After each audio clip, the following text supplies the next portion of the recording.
Voilà, mesdames et messieurs, merci encore. Nandenge tout le monde en a toujours dans le cadre de Masolo. Yamboka non. Aujourd'hui, tout ça, on a un stade des martyrs, là où il y a les obsèques officielles. Il y a Etienne Tshisekedi Wamulumba. Déjà père de la démocratie. Je crois, dernière étape, il y a un dernier hommage pour déposer à sa dernière demeure na Ntsele. Et voilà, Tokoti Kabino Boptala. Bolanda, comment ma manifestation je crois que Bozomon a déjà la population quinoise et surtout aussi les Congolais venus de partout rendre dernier hommage na bango na Etienne Tshisekedi. Ce qui se passe à ce moment au stade voilà, j'allais dire le stade des martyrs. Place Oyo, la dernière cérémonie officielle en mémoire, il y a Etienne Tshisekedi. En tout cas, tout à l'heure là.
Voilà, lelo tozana kati ya stade des martyrs dernier jour pour na kopesa ba hommage na docteur Etienne Tshisekedi Mulumba.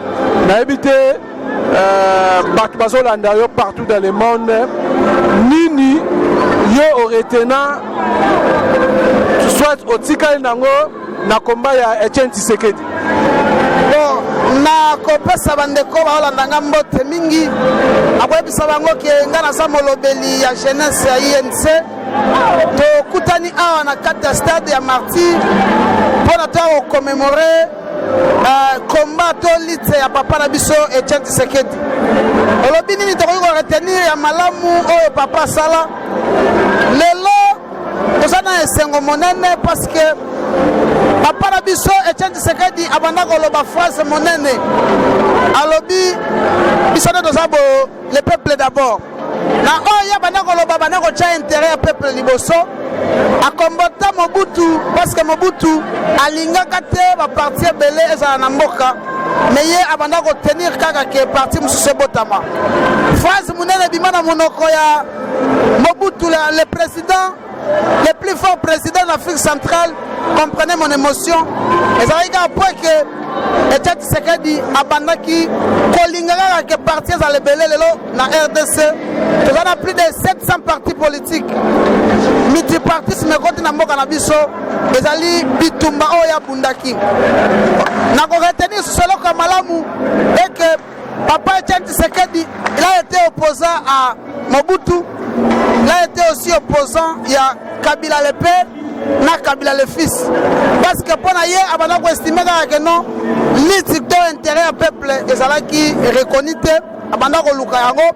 Na ko retenir sous que non grâce à combat na ene lelo état de droit ça na mboka na biso, tokena maponami toponi mokonzi ya mboka et puis peuple congolais a comprendre que non état de droit ezali lelo soki biso tokomi oloba boyo liti oyo alobaki oyo asalaki yango nde esalaki ke biso tozala lelo bakasho lelo eza ya kokangama ya baane lelo okoki kofinga président de la république lelo koloba mabe ya président bakosala eloko te c'est parce qu'il y avait un homme qui avait lutté par rapport à eloko wana lelo tozwi yango état de droit ezali tous les peuples sont libres bato mpe basepeli yango moni tozosenga kaka ke non akoma mpe na rang ya héros national ya Lumumba Yena Kabila le père parce que c'est un père de la démocratie. Il a lutté pacifiquement. Il nous a montré comment revendiquer les droits sans toutefois courir aux armes. Ce qu'il a qu'elle ne peut pas maquiller, qu'elle ne peut se préparer pour récupérer le pouvoir parce qu'il avait le soutien, il y a Batebele, il y a Moka, Pena, Libana, Moka. Mais il a dit nous allons lutter pacifiquement et puis nous allons recevoir le pouvoir pacifiquement. RDC Yango, comme si on considère l'Afrique centrale, c'est parce qu'il y a un homme qui avait dit non à la mauvaise gestion, non avec la corruption. Et puis, lorsqu'il a été élu premier ministre, alobaki mutu nyonso oyo azana eloko ya leta na ndako na ye aya kosongisa. Mutu nyonso ayiba eloko ya leta aya kosongisa. Donc biloko ebele oyo papa asala eza ebele. C'est un homme à féliciter. Les gens la fête. Au moins, ils ont martyr. Parce que les places où conserver ma batebele pour te refêter na batignon. Alors, na polémique autour, il y a il semble comme si Batou Feli et pardon, tiens, tu sais qu'ils sont vivants. Partout, il plein à craquer. Mais c'est comme si nous sommes appelé salamité, va répondre. Mais, les caméras flé, ma sola flé de que la nouvelle de Moussou. Oza matanga, mutu aliwa compatir na bisoye. O pas liwa compatir na bisote à fondi. Et biso bato bazo reconnaître travail au papa à sala. Si vous avez un cadre à Kinshasa, vous êtes obligé de venir participer à cet événement. Mais l'événement mounene. Ande Moussou la muka ba yete ba lobi bo pesa ba invitation te na comité organisation moi ba ezate. Est-ce que ça a raison? Na matanga va pesa une invitation te. Na ba invitation kabwani. Te ça qui comme luka ba invitation, c'est que oza ko luka eloko mse batami wana. Oza officialité. Oza un titre mon côté na mboka. Vous êtes Congolais, vous devez venir participer, on n'a pas chassé personne. Namatanga va passer comme une invitation. On est à fort fiant. Si tu es lié chez vous, venez ou participer à Matanga. Ce que c'est officiel, tu vas passer une invitation en qualité de qui? Est-ce que les députés vont passer une invitation? Ils sont venus, c'est parce qu'ils sont les officiels. D'ailleurs, le bin officiel, bah encore tout ce officiel basali. Ce qu'on appelle Congolais, n'a pas biso dans la base. Je suis cadre, mais n'andimina au fond dans la base nangai. Na boy ko kende na lata veste, na kende kuna. Bachi nanga kutu ya VIP na tike yango. Mais na lobi ndenge sa boyo. Na kende ko fana na base, na lati polo, biso za ba base toye. Soki yo polo biso na base. Oya tribune stade za munene ofandi pe base na wakoya. Soko tali au mona rouge. Wana zali couleur ya les pacificateurs.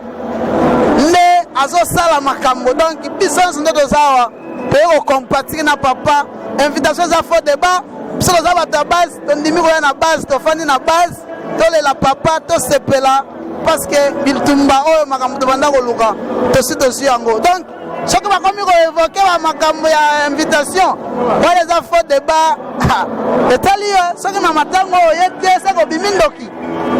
OK, merci. OK, merci mingi. Pour la journal Lelo, pour la journal Lelo, c'est un journal historique. Ok, dans le monde, pas les gens là bango batou, mais et pas la biso to le la tête on a fait. Mais la biso ba eto bi histoire oyo. Et ça la biso peut pas se makasi. Et c'est un lit oyo papa ça na biso tout le monde a fait histoire. Mais au-delà que tous alliés toujours du fort du progrès au fort du progrès, Banamboka Basalia pour nous sécuriser toujours. Grand homme, il y a grand-père, histoire au Nénézo Salman à Congo.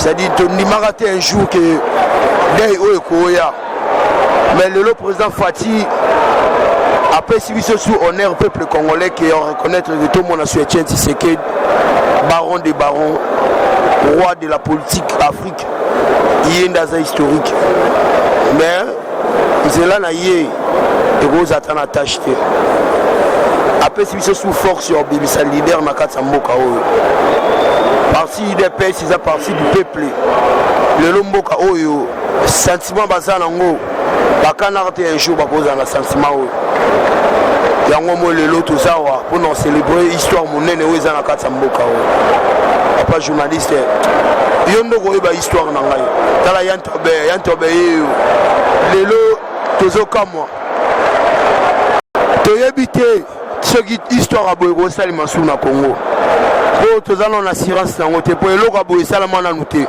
mais lelo eza réalité toomona yango ezosalema baoba ya Afrique yeyo lelo totie na kati ya stade martyr po elakisaki toza na place ya kolela ye te bazokontinue toujours koya bazokontinue toujours po baye kotala père de la nation mutate apesaki histoire ya démocratie na kati ya Congo kotala histoire ya lelo peuple congolais azocélébrer matanga na ye eza fete esali biso subia makasi papa journaliste toyebi te un jour tozwa papa boye wapi nzoka nde akotiaki bana classe UDPS eza école de formation bana nyonso bazotanga na UDPS mpo lelo base retrouver lelo tomoni chef de l'état abimi na kati ya UDPS esali biso mpe bien toza na président Rwanda mpe ayawa esali biso su bien makasi nani basili te bakoya bino moko bokomona façon bango tu bazoya c'est-à-dire toza na sentiment moko boye biso du progrès esali biso sentiment napesi bana mboka na ngai mbote ebele toza mpe na président mokato opesa bimaki ça veut dire tozocélébrer dai na biso mpena toza na feti olo papa tozoki na kati ya nzele tozalaki na parti politique oyo bato bayebaka impere mais nzoka nde na kati ya impere tozalaki na de impere impere ya Etienne Tshisekedi Mulomba ezalaki impere ya démocratie mais ya l'autre là à l'époque ezalaki impere ya dictateur mais tala lelo tozomonaki président Fati aye su na mboka oyo mpo tocélébrer dei oyo yango mo tokei na nsele place histoire ya politique ebandaka nde na kati ya nsele yango amo tozongi kokunda Etienne Tshisekedi toujours na kati ya nsele po so tokendaki ne place mosusu ye aza chef coutumier mpe aza sur roi ya monde politique ya Afrique na monde bazokonte parmi le deux premiers na monde Etienne Tshisekedi azali nayebi te papa journaliste eyoko obimisa moto amayele boye nani mpo na Afrique à part Etienne Tshisekedi tokotanga moke se Nelson Mandela nde lelo toyomona 5e génération président oyo aye na autorité ya Congo apesa fierté tala lelo stade ndenge ezalaki 2 jours à 3 jours après matin stade propreté nango c'est-à-dire aza na baprojet minene nyonso aleza projet ya Etienne Tshisekedi oyo azalaki sommet de sommet aza baoba ye nde aza immortel na ye Nations Unies tala lelo Fati aza chef de l'état tala lelo totanga ba 4 bono baleki na kati ya histoire ya UDPS lelo baza ba ministre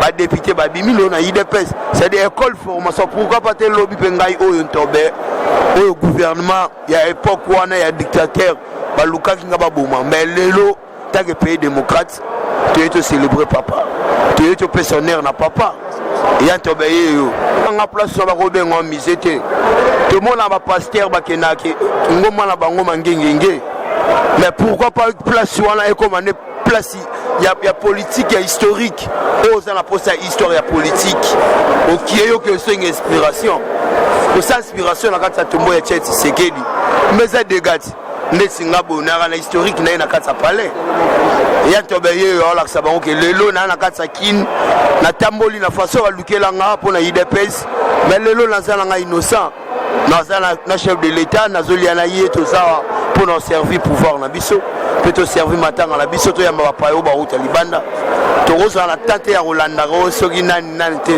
to yé pena ko laksa congolais ki ba obande chef coutumier ya politique c'est-à-dire lié na ye eza historique eza lié mo a route États-Unis oui ofukami wana osengi prière bapeso mayele ya politique lelo mende agangi mende atangi wapi avant na saba nzete na 10e ba histoire ya mende zali ba photo ya mende zali kia olia manyoko otanga politique ya IDPS mais lelo tala lelo place tozali journaliste bandeko nango bazala na poto na ba pays nyonso libanda monde mobimba mutu mususu akoza na volonté ya roya mais à 8 ans roya te mais tam si aux 8 ans rekota awa posa awa mais na biki matanga za partout na monde ba diaspora na poto wana yo kasi pona baoba na bango ya Afrique ya monde bakotika c'est dit na biki na Belgique na bi na France na bi na wapi les États-Unis na bi Chine au Congo wapi par-ci bazo célébrer day oyo eza historique et ça les maintenant na monde day ya boye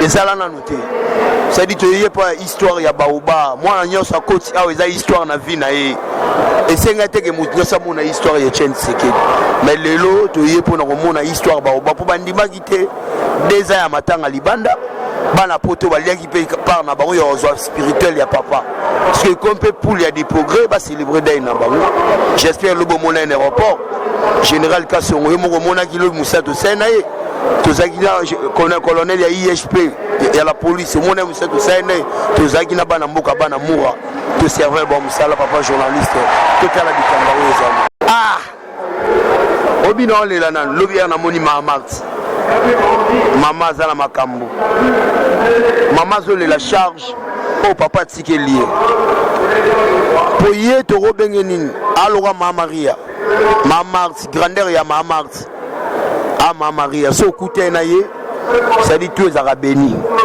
parce que papa koufité a joué maye la PCP Maman Maman oya la ndara politique après ça histoire ya politique maman atteint sa abisso politique Maman Marti Maman place azali ayaki ayota la peya mona bana yo ya tikaki ba koko na ya tikaki ayokuta bisebeto la grand baoba mais maman la lutte continue et du Congo ndeza na maboko na yo ndoza maman spirituelle ya baiki o batika na kata Congo to boy na biso ke oh maman na lisongolo pakala nzo ane maman na été mais maman Marti yo na maman ya président oyo yebi Maman Marti Chenti, oui Maman Marti Maman Marti, Maman wana motema ya papa et Chenti Tshisekedi baoba, ye wana ndaboti leadership, leader ya Congo elan, c'est Fatou Tshilombo. Ye wana nde Fatou, parce que mutaboti Fatou c'est Maman Marti. To longole na koma Maman Marti, pour na ngana adoré c'est Maman Maria. C'est dit yenda boti mwana nzambe oyo ke lelo azokamba biso na Congo. Histoire na ye père apesi biso ba espace ebele. Force du progrès, ce bayoka force du progrès. Moutapé Sango, Aza président Félix T. Force du progrès, Eza Etienne Tshisekedi. Fondation ya Force du progrès à 2005. Histoire à Belle Campus. Ou Ayebi Force du progrès. Du progrès, on a aussi Kazali, Motema Oyo, ya Papa Etienne, roi de la politique. Ndé Abimi Saka, force du progrès. Ok, abaki naza sir na basoda na ngai ba kobunda pe ba kolonga pouvoir. Pe tozaki espoir ya kozwa pouvoir oyo. Ke lelo to bimisi mwana ya Nzambe abimi na kati ya Congo oyo pensionnaire ya pouvoir ya IDPS. Ke lelo za IDPS tie moko boya kango abezali pouvoir ya peuple congolais. Ça dit que to ndimaki tika kola na mayele ya grand baoba. Mais président Fatazo conseille toujours na des progrès na ye, toujours même moral. Toujours en sécurité. Na matanga ya Kolo Kombo ya Fort du Progrès, c'est Tchenti Sekedi. Merci papa journaliste. Journal lelo pour na biso force du progrès ezali journée na biso ya mawa. Ya esengote me ya mawa. Po tozomona leader na biso na kati ya stade Martyr. Oyo asali 2 ans na mboka libanda pona banguna tozalaka na bango.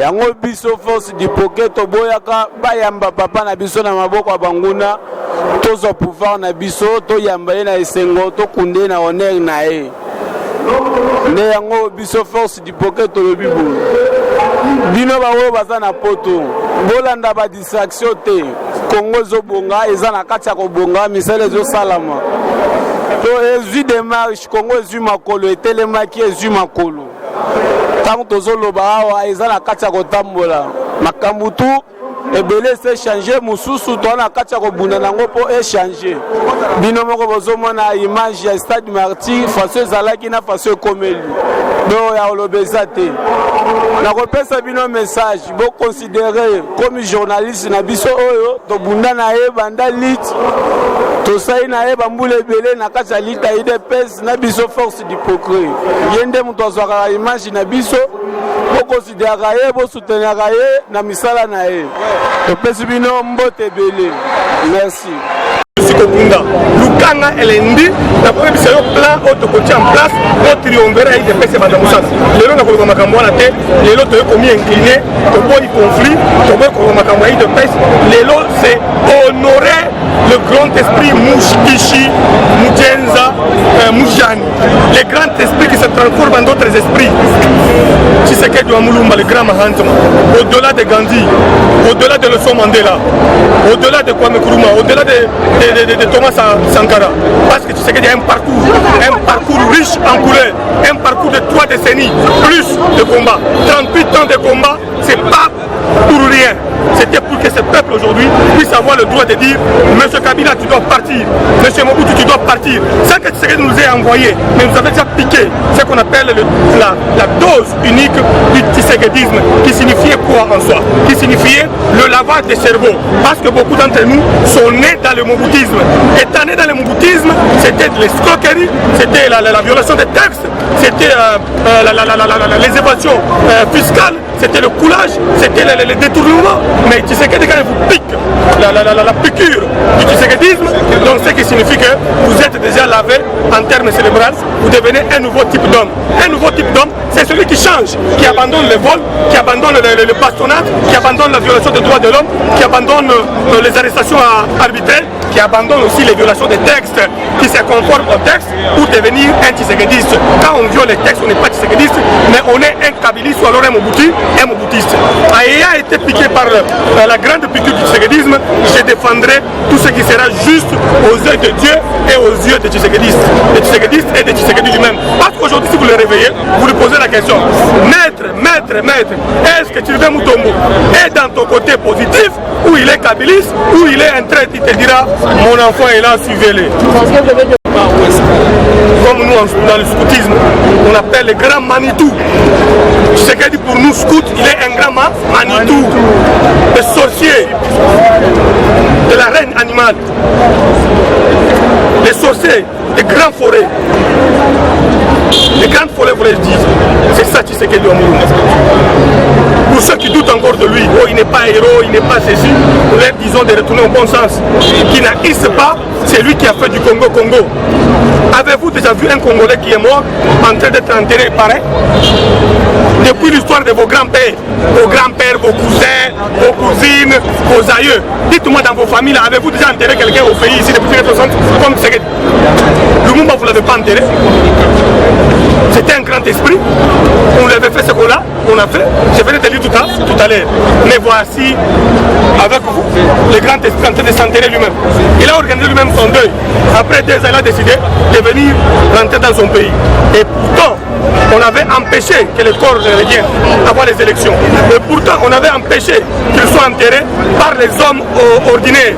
Comme Tshisekedi n'est pas un homme ordinaire, il ne pouvait pas accepter d'être enterré par les hommes ordinaires. Et aujourd'hui, il est enterré par son fils, un véritable tshisekediste, qui est dans son lignée, d'abord spirituelle, politique, idéologique, qu'il enterre. C'est vraiment de l'honneur pour nous jeunes tshisekedistes.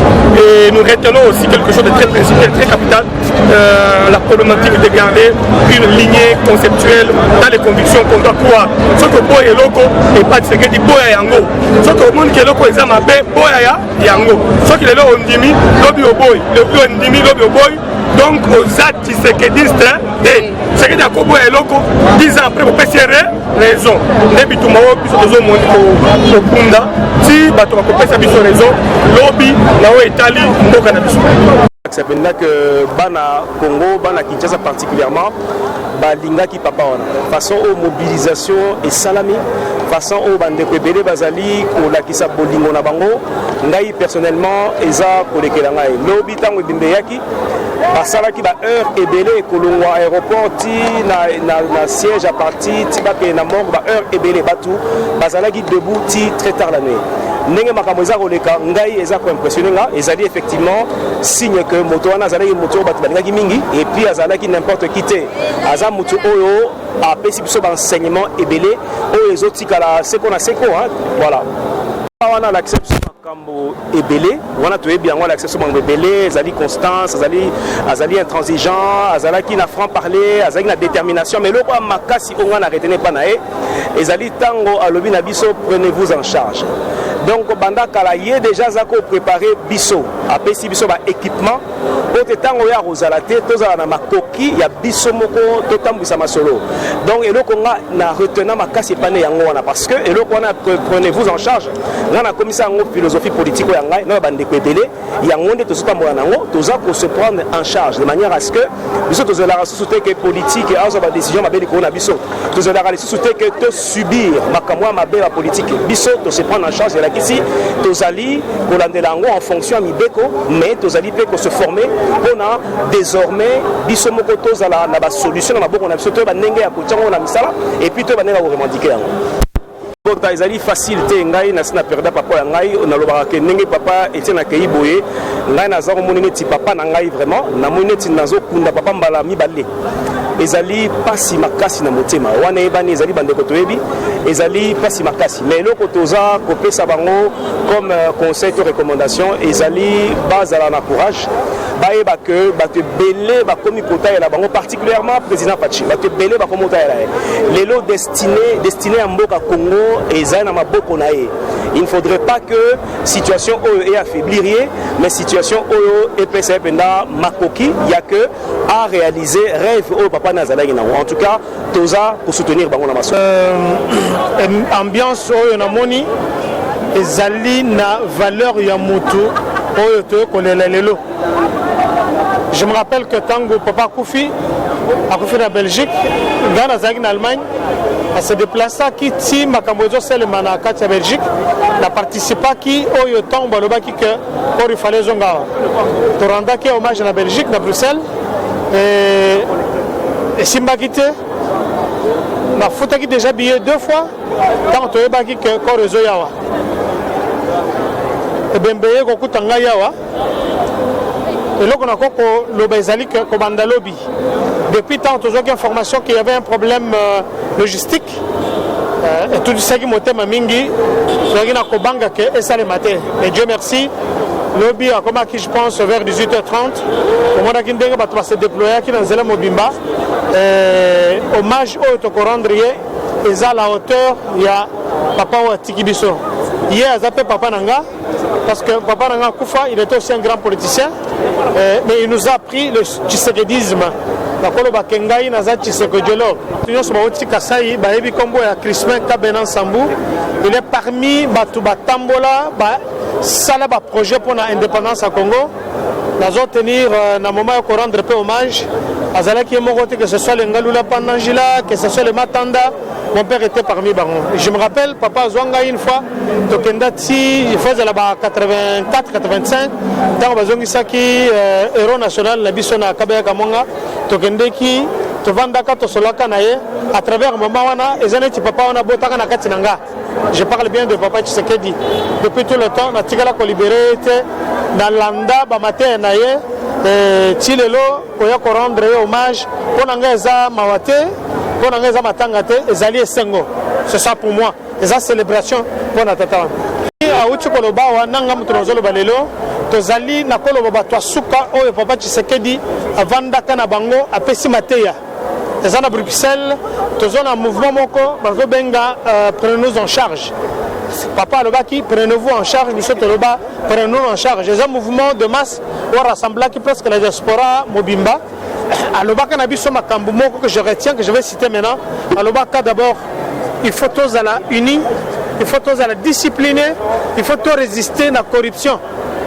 Ça, c'était quelque chose de très important. Papa, le bac Nabiso, il fait tous à la cohérence dans ma Kamutozo Sala. Alors, quand il rendre hommage Lelo, dans le bien, parmi Batosuka, où il y a vieux, Papa Nabiso, à Solaka Nabango, je peux citer un exemple, son secrétaire particulier, Abed Chulumba. Il était là, Tangu via Yambaka Biso, Bamakambo inspiré Kibiso, la Koloba que Papa Wana Abotama la Katina Biso, Ndenga Zabo, je suis Tshisekedi. Moi je suis petit Tshisekedi. Ça c'est faux, c'est nous, la jeunesse. Parce que Papa Tangu Wana Alelaki, à Kitsegma et mis sur le but, maintenant je me rends compte que jeunesse à comprendre le message Nanga. Vous voyez les locaux à la Awa, ils ont un sentiment d'accomplissement. Naïe qu'on rendre hommage, naïe qu'on célébrer, naïe qu'on les latte. Et plus pour sur l'excellence le président de la République, parce que ce qu'on se rendre compte, tant qu'on qui avant la campagne, à Komakia le 9 décembre, on a Komakia le 11 décembre, on a la campagne. C'est vrai que tu as la campagne est en retard. Maoutaki Nairobi, et là on a ko félicité parce que à tenir parole ou à Kenda sa papa avant la campagne. Et pour les autres, maman Marthe, c'est une maman qui a beaucoup enduré en tant que maman.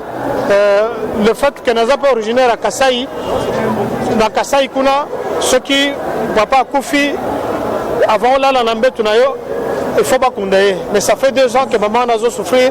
Donc on est la première combattante pour le moment. Nous avons partagé Mingi pas Sinaye, mais nous avons enfin ces jours ont entendu et commis. Donc nous avons félicité le président élu, Etienne Tshisekedi, pour la promesse à l'Oba qui s'est accomplie. Le président, c'est notre frère, c'est notre compagnon de lutte. Et bon mandat, donc soutenir pour réaliser le mandat.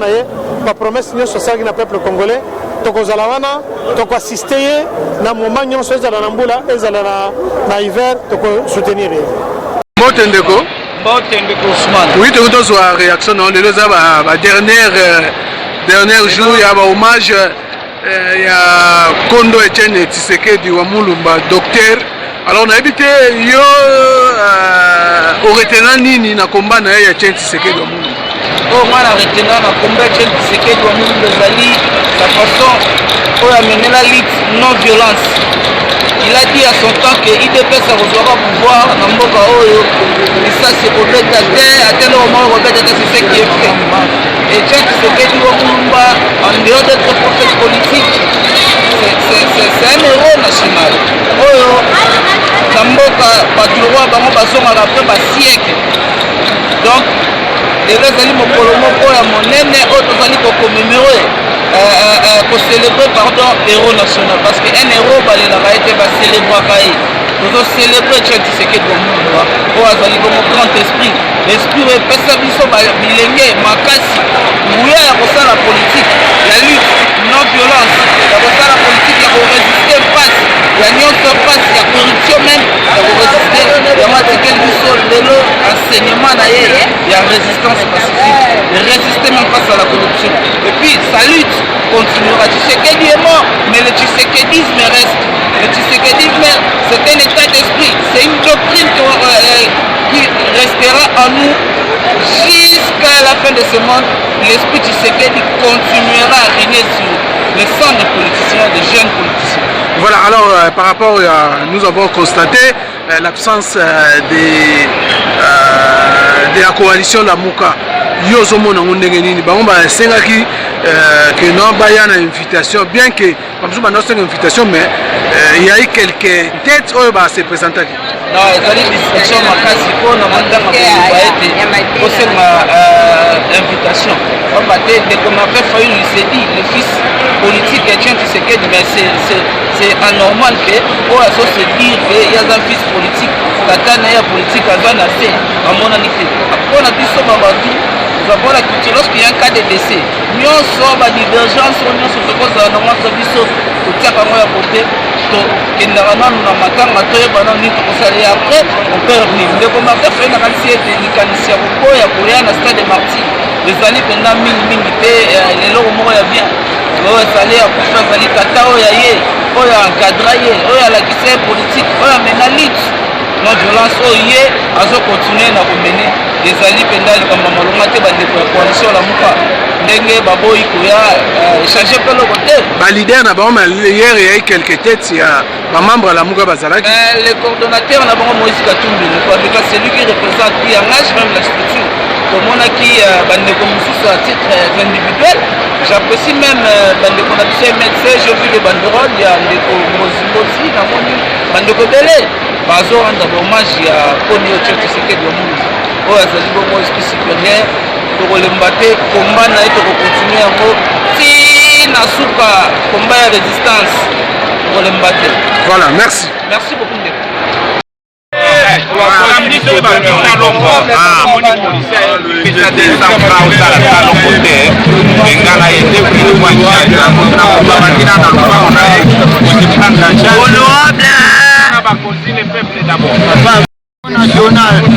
po bazotanga kombwana eza lokola bato babanda kotuna jésus kabietike yo oza mwana nzambe aiti yango